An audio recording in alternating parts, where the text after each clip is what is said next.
اپنی قوم کے سامنے اپنے پاکستانیوں کو پاکستان کی جو معاشی سچویشن ہے، جو حالات ہے، میں چاہتا تھا کہ میں آپ کو آگاہ کروں، کیونکہ شاید ہی اس ملک کی تاریخ کے اندر اتنے برے کبھی بھی پاکستان کے کبھی بھی اتنے برے معاشی حالات نہیں جو آج ہیں. اور میں اس لیے اس کے اوپر آپ سے بات چیت کرنا چاہتا ہوں کیونکہ یہ ساری قوم کو پتا ہونا چاہیے ہم کدھر جا رہے ہیں. مجھے افسوس سے کہنا پڑتا ہے کہ وہ اخبار، وہ میڈیا ہاؤسز جن کو قوم کو آگاہ کرنا چاہیے تھا کہ ہم اب کتنے خطرے کے کس کنارے پہ اوپر کھڑے ہوئے ہیں، مجھے افسوس سے کہنا پڑتا ہے کہ وہ اس عوام کو اس چیز سے آگاہ نہیں کر رہے. تو میں ایز پاکستان کی سب سے بڑی پولیٹیکل پارٹی کا سربراہ، میں اپنی یہ ذمہ داری سمجھتا ہوں کہ میں اپنی ساری قوم کو بتاؤں کہ یہ حالات آج کدھر کھڑے ہیں اور خدا نہ خواستہ یہ کدھر اور جا سکتے ہیں، یعنی اس سے بہت زیادہ برے ہو سکتے ہیں. میں اپنی ساری اکنامک ٹیم کو بٹھایا ہوا ہے، میرے جتنے بھی جو میری پارٹی کے ٹاپ اکانومسٹ ہیں، جس میں شوکت ترین ہے، حماد اظہر ہے، جس کے اندر مزمل ہیں، جس کے اندر ہمایوں اختر ہیں، میں نے ان ساروں کو آج دعوت دی ہوئی ہے کہ آج سارے یہ بھی اس چیز کے اوپر ڈسکس ہے. عمر ایوب ہے، اس کے علاوہ میں نے اور بھی آؤٹ سائڈ ایکسپرٹس کو بلایا ہوا ہے، اور میری کوشش یہ ہے کہ ہم آج مزید اس چیز کے اوپر ڈسکشن کریں. ہمارے سلمان ہیں، ہماری کوشش یہ ہے کہ ہم ساروں کو آپ کو آگاہ کریں کہ اپنی ڈسکشن کے بعد ہم اس کے بعد بتائیں بھی کہ ہم یہاں پہنچے کیسے اور اس سے نکلنے کا حل کیا ہے اور کیا کرنا پڑے گا آگے پاکستان کو. اگر ہم نے اپنے ملک کو سنبھالنا ہے ادھر سے تو ہمیں وہ کیا سٹیپس لینے پڑیں گے. تو میں آج صرف اپنی قوم سے مخاطب نہیں، میں اپنے اداروں سے مخاطب ہوں، کیونکہ اگر یہ ملک خدا نہ خواستہ جس ٹریجیکٹری پہ، جس تیزی سے نیچے جا رہا ہے، اس کے سارے قوم کے اوپر، سارے اداروں پہ اثرات ہوں گے. ہمارے جتنے بھی جو نیشنل سیکیورٹی کے ادارے ہیں، نیشنل سیکیورٹی کو تو اب ہم نے پالیسی بنائی تھی کہ نیشنل سیکیورٹی کی پالیسی کا ایک پہلو تو پاکستان کی ملٹری ہے، لیکن اس کا دوسرا پہلو پاکستان کی اکانومی ہے. تو یہ ہم نے جب پالیسی بنائی تھی، ہم نے مثال دی تھی کہ سوویت یونین، اس کی فوج تو بہت دنیا کی سب سے طاقتور فوج تھی، لیکن جب وہ معاشی طور پہ جب وہ نیچے گیا تو آخر میں فوج نہ بچا سکی اس سوویت یونین کو ٹوٹنے سے. تو ہم سب کو یہ خطرہ ہے، اور ہمارے نیشنل سیکیورٹی کے ادارے جس میں فوج بہت بڑا اس کا ایک کمپوننٹ ہے، ان سب کو آج سوچنا چاہیے کہ آج ہم کھڑے کدھر ہیں. اور میں اپنی عدلیہ کو، کیونکہ ہماری عدلیہ کا بھی ایک بہت بڑا رول ہے اس ملک کے اندر، ان کو اپنا رول پلے کرنا چاہیے، کیونکہ اگر ان کو بھی ان کی جو اللہ نے ان کو جس مقام پہ ہمارے ججز کو بٹھایا ہوا ہے، تو وہ جواب دے تو وہ بھی ہوں گے کہ خدا نہ خواستہ اگر یہ ملک اور اسی تیزی سے نیچے چلا گیا. اس کے علاوہ بزنس کمیونٹی ہے پاکستان کی. مجھے ابھی تک حیرت ہے کہ بزنس کمیونٹی کیوں نہیں آواز بلند کر رہی، کہ بزنس کمیونٹی کو نہیں نظر آ رہا کہ ملک کدھر جا رہا ہے. سب سے زیادہ متاثر تو پاکستان کا انڈسٹریلسٹ ہے، پاکستان کا اسمال اور میڈیم انڈسٹری ہے جو بالکل ہی کرش ہوتی جا رہی ہے. آج پاکستان کا ایکسپورٹر ہے، ہماری ایکسپورٹس گر رہی ہیں. وہ بھی پوچھیں کہ پاکستان سے جو باہر پاکستانی بیٹھا ہے وہ کیوں نہیں ریمیٹنسز بھیج رہا. ہمارے دور میں پاکستان کی تاریخ کی ریکارڈ ریمیٹنسز ہوئی تھی. ہمارے دور میں پاکستان کی ایکسپورٹس ریکارڈ ہوئی تھی، ٹیکسٹائل ایکسپورٹس ریکارڈ ہوئی تھی، ہمارا جو ٹیکس کلیکشن تھا وہ ریکارڈ تھا. اور یہ سارا پاکستان کی اکنامک سروے کے اندر یہ سب چیزیں لکھی ہوئی ہیں. ہمارا کسان سب سے زیادہ خوشحال تھا. ہمارے 2 سال 4 میجر فصلوں کے اندر بمپر کراپس تھی. سالوں کے بعد کتنا پیسہ کسانوں کے ہاتھ میں آیا تھا وہ ریفلیکٹ کرتا ہے. جتنے موٹر سائیکل خریدے گئے, جتنی گاڑیاں, جتنے ٹریکٹر خریدے گئے, تو وہ یہ جو ریکارڈ پہ پہنچے اس لیے کہ کسان کے ہاتھ میں پیسہ آیا تھا, فصلیں ہماری اوپر تھی. تو سارے کسانوں کو بھی میں آج ان سے بھی بات کر رہا ہوں, آپ کو بھی اپنی آواز بلند کرنی ہے. آپ پھر سے ہمارا انڈسٹریل لارج اسکیل مینوفیکچرنگ جو پاکستان کی تھی وہ کتنے سالوں کے بعد اس کی 10.7% اس کی گروتھ ریٹ ہوئی تھی. ہمارے آخری مہینے میں 27% انڈسٹریل گروتھ ہوئی تھی جو آج 0 پہ آ گئی ہے. تو میں ان سب جتنے بھی ہمارے پاکستان کے ڈفرینٹ شعبے ہیں, میں آج آپ ساروں کو کہہ رہا ہوں کہ اگر آپ آج اپنی آواز بلند نہیں کریں گے, جتنی تیزی سے ملک نیچے جا رہا ہے, آپ سب ذمہ دار ہوں گے اس تباہی کا. میں نے جو اپنی ٹیم کو بلایا ہوا ہے, ہمارا مقصد اب کیا ہے کہ اگر اللہ نے ہمیں حکومت دی تو ہمیں کیا کرنا پڑے گا, ہم کیسے ملک کو اس دلدل سے نکالیں گے. جو ہمارا ڈالر گیپ ہے وہ بڑھتا جا رہا ہے, کیونکہ جو ہم نے باہر قرضے لیے ہوئے ہیں, اور مجھے یہ بتانا پڑے گا کہ قرضے تحریک انصاف نے تو لیے تھے قرضوں کی قسطیں واپس کرنے کے لیے, لیکن جنہوں نے قرضے ہمارے ملک کو مقروض کیا تھا وہ یہ 2 جماعتیں ہیں. 30 سال سے یہ اقتدار پہ بیٹھی ہوئی ہیں, اور جو اس ملک کے اوپر قرضے چڑھے ان کے دوران پہ چڑھے. تو اب ایک طرف ہمیں قرضوں کی قسطیں دینی ہے, ڈالرز میں قسطیں دینی ہے. ہم نے پار کے جو کانٹریکٹس کیے ہوئے ہیں بجلی والے, بجلی جو ہم نے یہ پار جنریشن پلانٹس بنائے ہیں وہ سارا ڈالر میں پیمنٹ کرنی ہے, اور ڈالر کی قیمت بڑھتی جا رہی ہے, روپیہ گرتا جا رہا ہے, اور وہ گرتا جائے گا جب تک کہ ہمارے ملک میں زیادہ ڈالر نہ آنے شروع ہوئے. تو جب ریمیٹنس بھی گر رہی ہیں, اور ریمیٹنس اس لیے گر رہی ہیں کہ جو آفیشیل ریٹ ہے ڈالر کا اور جو مارکیٹ ریٹ ہے اس میں جب اتنا زیادہ فرق آ جائے, اور غالباً 10 روپے سے زیادہ فرق آ گیا, تو وہ جو باہر پاکستانی ہیں, جو ہمارے جو ورکرز ہیں, جو لیبر, وہ پھر ہنڈی کو استعمال کرے گی. تو جب بینکنگ چینل سے وہ پیسہ نہیں آئے گا تو ڈالر اور کم ہو جائے گا جو پاکستان میں ہے.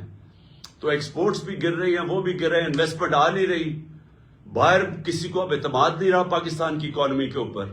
جو باہر کے آج انویسٹرز, پوٹینشیل انویسٹرز ہیں یا کمرشل بینکس ہیں, انہوں نے تو پیسہ دینا نہیں ہے پاکستان کو, کیونکہ پاکستان کی جو کریڈٹ کی رسک ریٹنگ ہے وہ تو ہمارے دور میں 5% تھی, آج وہ تقریباً 100% پہ پہنچ گئی ہے. تو باہر سے تو پیسہ آنا نہیں ہے, اور 88% پاکستان کے اندر جو انویسٹر ہے وہ گیلپ سروے کے مطابق وہ پاکستان کی اکانومی کے اوپر اعتماد کھو بیٹھے گورنمنٹ کے اوپر. تو جب کسی نے پیسہ آنا ہی نہیں ہے, اکنامک ایکٹیویٹی بھی نہیں ہونی, قرضے بھی چڑھتے جا رہے ہیں, تو اس سے زیادہ خوفناک سیناریو میں نے تو کبھی پاکستان کے اندر نہیں دیکھا جو آج سامنے آ رہا ہے. اور سب کو پتا ہے, جو بھی آج یہ دیکھ رہے ہیں پروگرام, سب کو پتا ہے کہ اس کا حل ایک ہے, فری اینڈ فیئر الیکشنز. اس کے علاوہ اور کوئی دوسرا حل ہی نہیں. جو مجھے آج بتا دے کہ اس کے علاوہ اس کا حل کیا ہے, مجھے ایک آدمی بتا دے اس کا حل کیا ہے. وہ اس لیے حل نہیں ہے کہ جو معیشت ہے ملک کی وہ ڈپینڈ کرتی ہے ملک کے اندر پولیٹیکل سٹیبلٹی پہ. اگر ملک کے اندر سیاسی طور پہ استحکام نہیں ہے تو وہ معیشت سب سے پہلے اس سے متاثر ہوتی ہے. اور وہ کیوں؟ کیونکہ اگر آج میں نے انڈسٹری لگانی ہے تو میں تو دیکھوں گا اگلے 2-3 سال پاکستان کا, 5 سال پاکستان کا سچویشن کیا ہوگا. تو اگر مجھے یہی نہیں پتا کہ اگلے 3-4 مہینے 5 مہینے میں پاکستان کا سچویشن کیا ہوگا, کہ کون گورنمنٹ آئے گی, کیا حالات ہوں گے, تو میں تو آج اپنا پیسہ نہیں لگانے لگا پاکستان میں. بلکہ مجھے اگر یہ بھی خوف ہے کہ میرا روپیہ بھی گرتا جا رہا ہے تو میں تو ڈالر خریدوں گا, میں تو یہ سونا خریدنا شروع کروں گا جو آج نظر آ رہا ہے.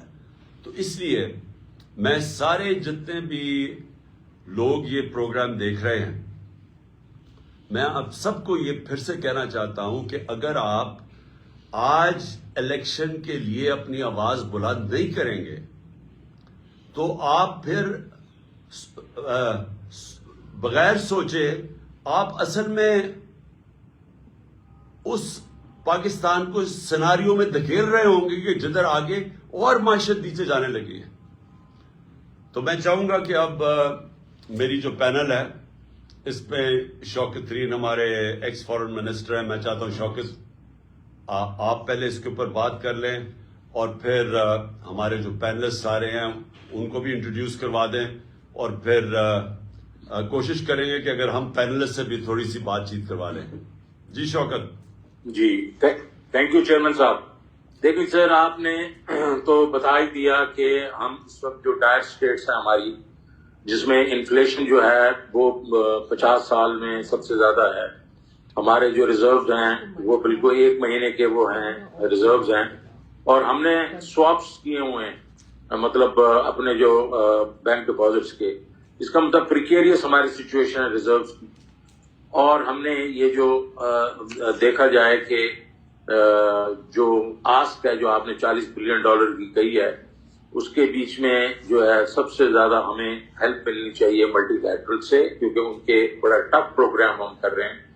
اور وہ یہ لگ رہا ہے کہ آئی ایم ایف بھی اس وقت مطلب ہیزیٹیٹ کر رہا ہے.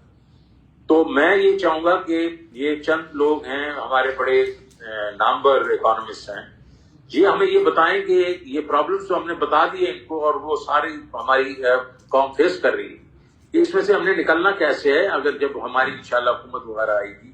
سلمان شاہ صاحب سے میں پہلے کہوں گا کہ وہ اگر کچھ تبصرہ کر سکیں.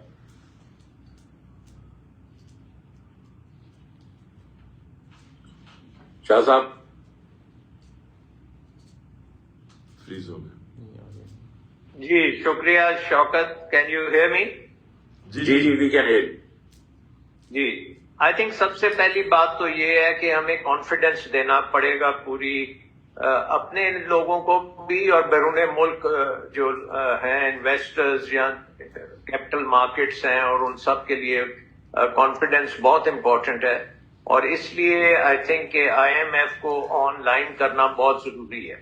اور آئی ایم ایف کے ساتھ جس طریقے سے ہم ڈیل کر رہے ہیں یہ ہائیلی جو ہے نا ڈسرپٹیو ہے in sending very different kinds of signals. Unfortunately government کی جو اکنامک ٹیم ہے وہ ٹیم نہیں ہے، اکنامکس تو اس میں ہے ہی نہیں ہے. وہ they are looking at administrative measures to straighten out the economy. تو اس سے تو وہ کام نہیں چلے گا. اور جو ہم نے اس وقت دیکھا ہے کہ آفیشل ریٹ اور جو حوالہ ریٹ ہے اس میں اتنا زیادہ اضافہ ہوا ہے کہ ہماری جو سپلائی بینکنگ سسٹم سے تھی وہ ڈرائی اپ ہو گئی ہے.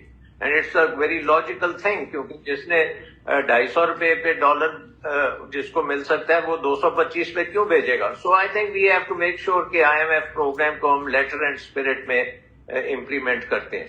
دوسری چیز یہ ہے کہ جو چیئرمین صاحب نے پوائنٹ آؤٹ کیا آن دی پاور سیکٹر، ہمارے ملک کی ایکلیز ہیل بن چکی ہے power sector. This is a power which we can not afford, اور یہ پاکستان کی اکانومی کو گروتھ میں نہیں لے کے جا سکتی یہ power. It is so expensive, it is imported, and unfortunately اس میں تھیفٹ بھی بڑا ہے، اس میں کرپشن بھی تھی، اس میں ہر قسم کی کا ایپ تھا. تو اس کو آپ کو بالکل ٹھیک کرنا پڑے گا. تیسری چیز جو آپ کو کرنی پڑے گی وہ ہے کہ انویسٹمنٹ کلائمیٹ کو آپ کو درست کرنا پڑے گا، اور انویسٹمنٹ سرج ہمیں چاہیے. پاکستان کے ڈومیسٹک انویسٹر اور international investor should be really focusing on کہ پاکستان کی اپرچونٹیز کیا ہیں، پاکستان کی سٹوری، پاکستان کا narrative. It has to be a narrative of hope and tremendous possibilities of economic growth. 5th largest country in the world, and I mean ہماری economy جو ہے وہ 180 نمبر پہ تو ہمارا پر کیپٹا انکم ہے، اور 40 نمبر پہ ہماری اکنامک سائز ہے. سو our vision, I think P T آئی کی جو ویژن ہے وہ یہ ہے کہ اگلے 15-20 سال میں ہماری اکانومی ہمارے پاپولیشن کے مطابق ہو اور 5ویں 6ٹی ٹاپ 10 میں آنا چاہیے ہمیں. اس کے لیے ہمیں ٹوٹل ٹرانسفارمیشن کرنی ہے پاکستان کی اکانومی کی.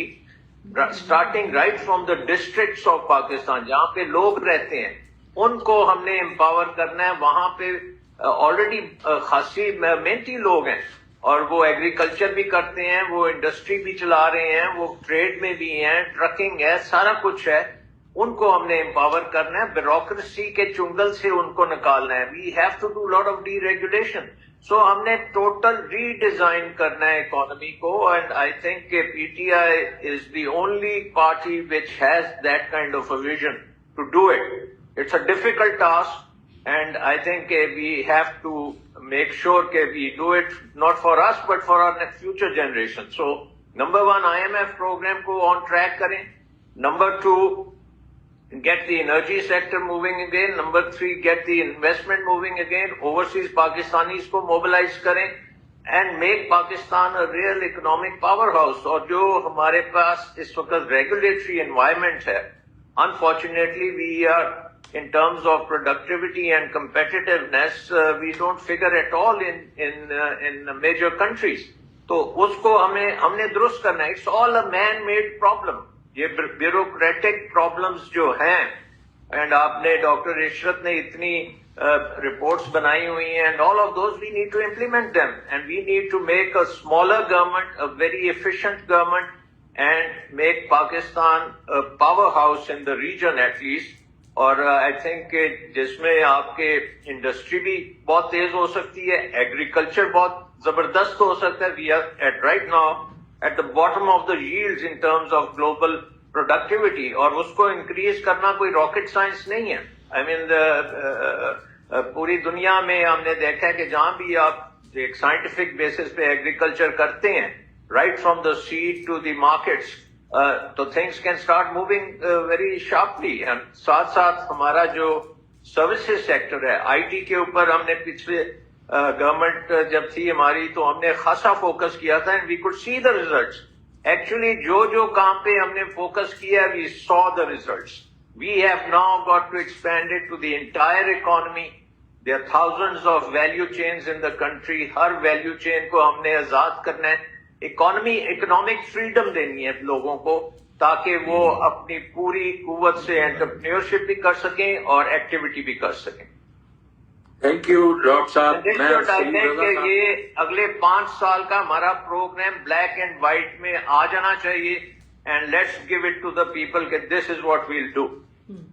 ٹھیک ہے شاہ صاحب, دیکھیں آپ کو معلوم ہے کہ ہم اکانومی پہ ڈفرینٹ سیکٹرز پہ short medium long term plan بنا رہے ہیں, لیکن ہم آج جو بات کر رہے تھے کہ یہ جو اس وقت جو سچویشن ہے اس میں سے کیسے نکلنا ہے. تو سلیم رضا صاحب, آپ کچھ کہنا چاہیں گے؟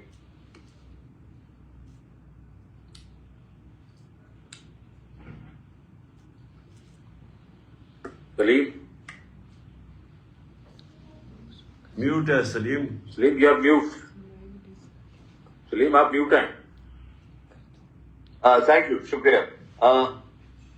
میں دہرانا نہیں چاہتا ہوں وہ چیزیں جو مجھ سے پہلے لوگ کہہ چکے ہیں. I'll just add 1 or 2 or 3 things which we should mobilize as soon as possible. ایک تو IMF پروگرام بالکل صحیح ہے, اور پھر IMF کے ساتھ مل کے let's agree that ہماری ڈیٹ سروسنگ اگلے 2-3 سال مشکل ہونے والی ہے. تو instead of looking for piecemeal relief کہ 2-3 یہاں سے کر لیا, 3-4 وہاں سے کر لیا, let's agree to a proper debt, not moratorium, but some debt relief for a couple of years,